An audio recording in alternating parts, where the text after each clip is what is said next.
La sesión del Sínodo alemán que se ha celebrado esta semana ha puesto de manifiesto el talante de sus organizadores. Y no me refiero a los objetivos, han estado desde el principio muy claros. Me refiero al carácter, a la manera de ser, a eso que ellos presumen y que no tienen y que se llama tolerancia. Hasta tal punto han llegado que creo que se puede decir sin exagerar que los nazis han vuelto, si es que alguna vez se han ido. El sínodo, esta sesión del sínodo, ha durado 4 días, empezó con una sorpresa. Se votaba un documento en la primera sesión que pedía la modificación radical de la moral sexual de la Iglesia. La práctica totalidad estaba de acuerdo, tanto de los laicos como de los obispos. Pero una pequeña minoría significativa, 1/3 de los obispos, contra todo pronóstico, votaron en contra. Y eso, según los estatutos que el propio sínodo se ha dado a sí mismo, significaba que ese documento no pasaba. El escándalo fue mayúsculo, el enfado fue inmenso.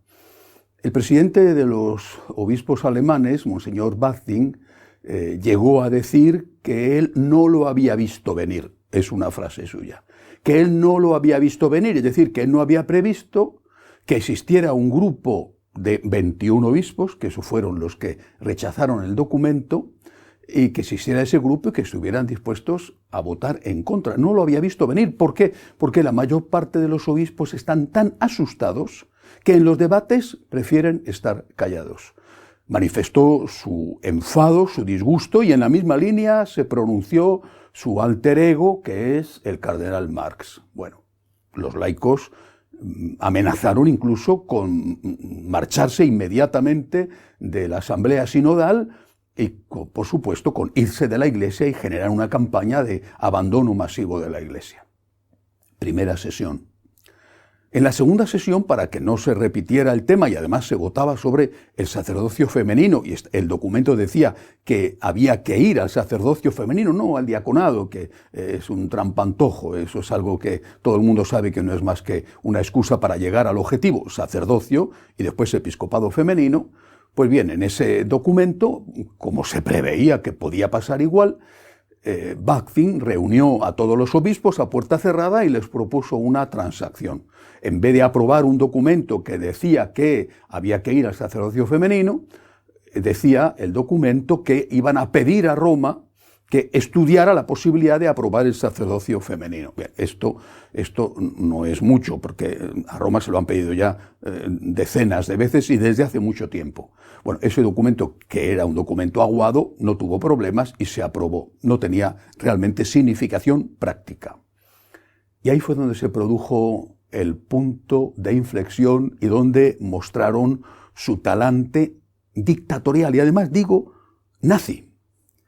Porque eso es lo que hacían, no solamente ellos, también los comunistas. Eran muy parecidos ambos, pero estamos hablando de Alemania.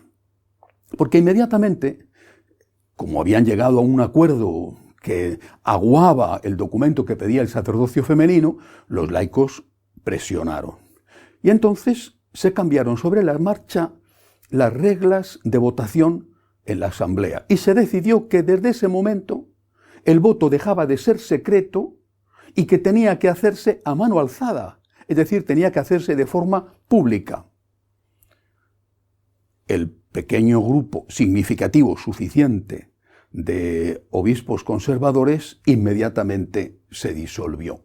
De los 21, en los 2 siguientes documentos quedaron 8 que públicamente se manifestaron en contra y 8 que se abstuvieron. Los otros 5 votaron a favor.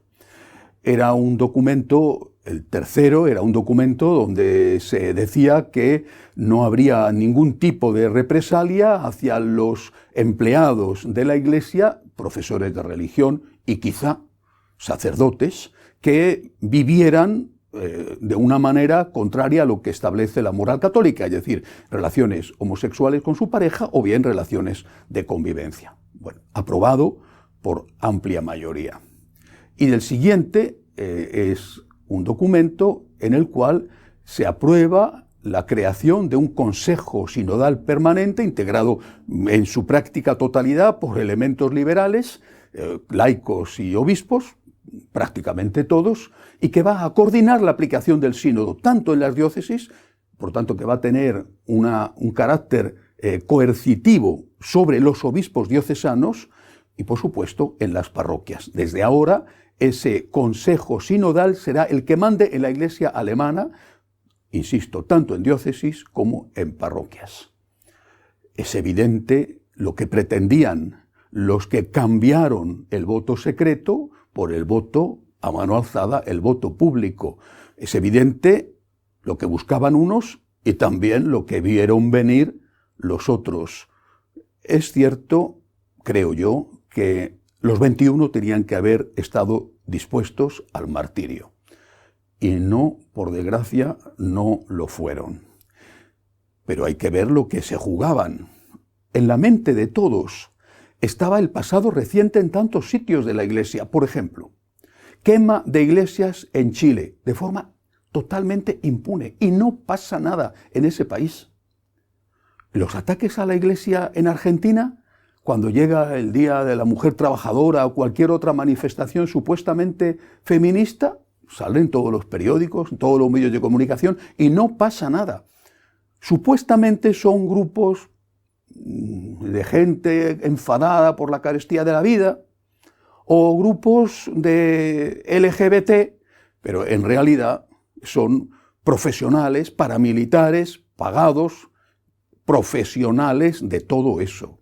Y no pasa nada. Pero es que esto, que lo hemos visto, lo seguimos viendo en países, insisto, como Chile o Argentina, a un nivel menor, está pasando ya desde hace tiempo también en Alemania.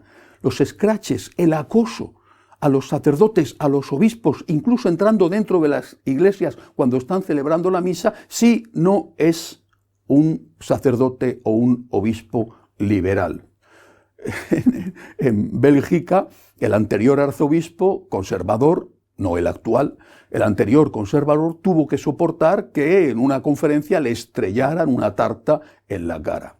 Y desde luego en la mente de todos, de los que han promovido esto y de los que se han asustado, en la mente de todos estaban casos aún mucho más graves que un tartazo en la cara.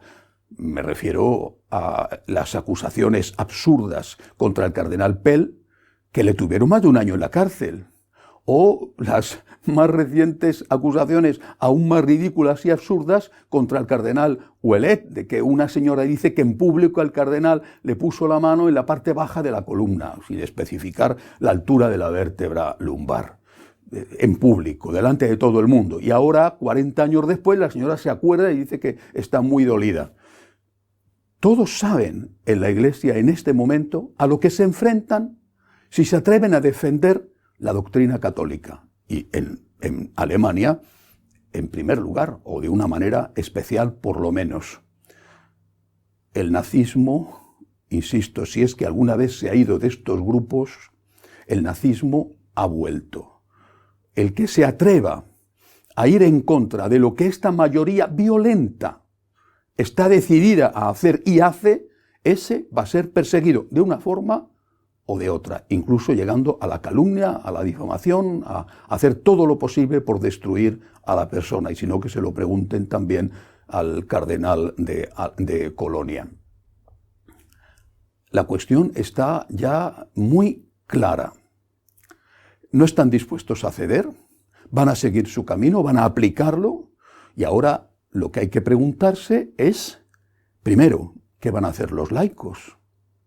¿Qué van a hacer los laicos alemanes católicos si se encuentran con un profesor de religión, de un catequista, que está enseñando una doctrina moral contraria a la de la Iglesia? Se está enseñando a sus niños que se preparan para la comunión o para la confirmación. ¿Qué van a hacer esos laicos? ¿Qué van a hacer esos laicos si van a misa y en la homilía el sacerdote dice también, explica y enseña unas doctrinas contrarias a las de la Iglesia?